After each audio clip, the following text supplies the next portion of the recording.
ଆରେ ପୁଅ, ଆମ ବିଲ ତ ସବୁବେଳ ପାଇଁ ଫାଙ୍କା ପଡ଼ୁଛି। ମୁଁ ଭାବୁଛି ଆମେ ଏଥର ଆମ ବିଲରେ ଟମାଟୋ ଚାଷ କରିବା। ସତରେ ମା, ଆମେ ଏଥର ଆମ ବିଲରେ ଟମାଟୋ ଚାଷ କରିବା? ଇଏ ତ ବହୁତ ଭଲ କଥା। ଆମ ଗଛରେ ଟମାଟୋ ପାଚିଲେ ଆମେ ତାକୁ ଖାଇବା ଆଉ ବଜାରରେ ବିକ୍ରି ବି କରିବା।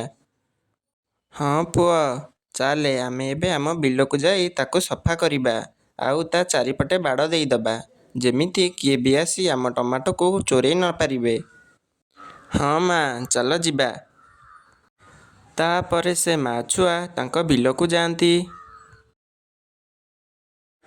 ଆଉ ତାଙ୍କ ବିଲକୁ ସଫା କରି ବାଡ଼ ଦେଇ ଦିଅନ୍ତି। ସେତିକି ବେଳେ ବୁଟୁ ଚଢ଼େଇ ଆଉ ମାନୁ ଚଢ଼େଇ ତା ପାଖକୁ ଆସନ୍ତି। ଆରେ ଟୁନି, ତୁ ଏ ବିଲରେ କ'ଣ କରୁଛୁ? ମୁଁ ଏ ବର୍ଷ ମୋ ବିଲରେ ଟମାଟୋ ଚାଷ କରିବି, ସେଥିପାଇଁ ବିଲକୁ ସଫା କରୁଛି। ଏହା ଶୁଣି ସେହି ପକ୍ଷୀମାନେ ସେଠାରୁ ଚାଲିଯାଆନ୍ତି। ତାପରେ ଟୁନି ଆଉ ତାର ପୁଅ ଘରକୁ ଚାଲିଯାଆନ୍ତି।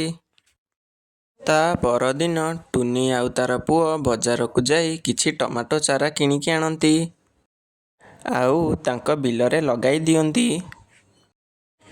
ପୁଅ, ଗଣିଲୁ ଆମର କେତୁଟା ଟମାଟୋ ଗଛ ଅଛି? ମା, ଆମର 20ଟା ଗଛ ଅଛି।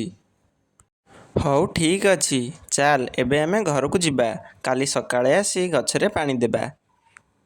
ଏହା କହି ଟୁନି ତା ପୁଅ ସହ ଘରକୁ ଚାଲିଗଲା। କିଛି ଦିନ ପରେ ସେ ଗଛରେ ଭଲ ଟମାଟୋ ଫଳିଲା। ଏହା ଦେଖି ଟୁନି ଆଉ ତାର ପୁଅ ବହୁତ ଖୁସି ହୋଇଯାଆନ୍ତି। ଦିନେ ରାତିରେ ଗୋଟିଏ ଦୁଷ୍ଟ ଚଢ଼େଇ ସେହି ବିଲ ପାଖକୁ ଆସିଲା। ଆରେ ବାଃ, ଏଠି ତ ବହୁତ ସାରା ଟମାଟୋ ଫଳିଛି। ଏବେ ମୋର ଆଉ ଖାଦ୍ୟ ଖୋଜିବାରେ ଅଭାବ ହେବ ନାହିଁ। ମୁଁ ସବୁଦିନ ଆସି ନୁଚି ନୁଚି ଟମାଟୋ ନେଇଯିବି। ଏହା କହି ସେହି ଦୁଷ୍ଟ ଚଢ଼େଇ ସେଠାରୁ କିଛି ଟମାଟୋ ନେଇ ଚାଲିଗଲା। ସକାଳୁ ଯେତେବେଳେ ଟୁନି ଆଉ ତାର ପୁଅ ତାଙ୍କ ବିଲକୁ ଯାଆନ୍ତି, ସେ ଦେଖନ୍ତି ଯେ ତାଙ୍କର କିଛି ଟମାଟୋ ଚୋରି ହୋଇଛି। ମା, ମା, ଆମ ଗଛରୁ ତ କିଏ ଟମାଟୋ ନେଇଯାଇଛି। ହଁ ପୁଅ, ମୋତେ ତ ସେଇଆ ଲାଗୁଛି। ଚାଲେ ଆମେ ମୁଖିଆଙ୍କ ପାଖକୁ ଯିବା ଆଉ ସେ ଆମକୁ ନିଶ୍ଚିନ୍ତ ସାହାଯ୍ୟ କରିବେ। ଏହା କହି ସେମାନେ ମୁଖିଆଙ୍କ ପାଖକୁ ଯିବାକୁ ଲାଗନ୍ତି ଆଉ ମୁଖିଆଙ୍କୁ ଯାଇ ସବୁ କଥା କୁହନ୍ତି। ଆଚ୍ଛା, ତୋର ତାହେଲେ ବିଲରୁ ଟମାଟୋ ଚୋରି ହୋଇଛି। ତୁ କାହାକୁ ସନ୍ଦେହ କରୁଛୁ? ଆଜ୍ଞା, ମୋର ତ କେହି ଶତ୍ରୁ ନାହାନ୍ତି। ମୋର କାହା ଉପରେ ବି ସନ୍ଦେହ ହେଉନି। ତୁ ତୋ ବିଲରେ ଚାଷ କରିଛୁ ବୋଲି କିଏ କିଏ ଜାଣିଛନ୍ତି? ଆଜ୍ଞା, ମୁଁ ଯେତେବେଳେ ବିଲ ସଫା କରୁଥିଲି, ସେତେବେଳେ ବୁଟୁ ଚଢ଼େଇ ଆଉ ମାନୁ ଚଢ଼େଇ ମୋ ପାଖକୁ ଆସିଥିଲେ। ମୁଁ ସେମାନଙ୍କୁ କହିଥିଲି ଯେ ମୁଁ ଏଠି ଟମାଟୋ ଚାଷ କରିବି ବୋଲି। ଆଚ୍ଛା, ତାହେଲେ ସେଇମାନଙ୍କ ଭିତରୁ କିଏ ତୋ ଟମାଟୋ ଚୋରେଇଛି? ଯା, ତାଙ୍କୁ ମୋ ପାଖକୁ ଡାକିକି ଆଣେ। ତାପରେ ଟୁନି ଯାଇ ସେମାନଙ୍କୁ ମୁଖିଆଙ୍କ ପାଖକୁ ଡାକି ଆଣେ।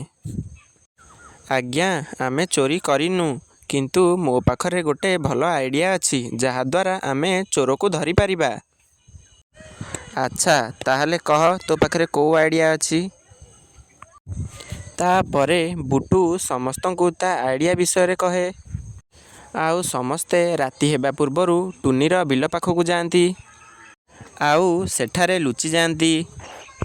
ରାତିରେ ଯେତେବେଳେ ସେ ଦୁଷ୍ଟ ଚଢ଼େଇ ଟୁନିର ବିଲ ପାଖକୁ ଆସେ, ସମସ୍ତେ ଆସି ତାକୁ ଧରି ନିଅନ୍ତି ଆଉ ସମସ୍ତେ ମିଶି ତାକୁ ବହୁତ ବାଡ଼ାନ୍ତି। ତାପରେ ସେ ଦୁଷ୍ଟ ଚଢ଼େଇ ସେଠାରୁ ପଳେଇଯାଏ। ତାପରେ ଟୁନି ଆଉ ତାର ପୁଅ ଭଲ ଟମାଟୋ ଚାଷ କରନ୍ତି ଆଉ ଜଙ୍ଗଲରେ ବିକ୍ରି କରି ଚଳନ୍ତି।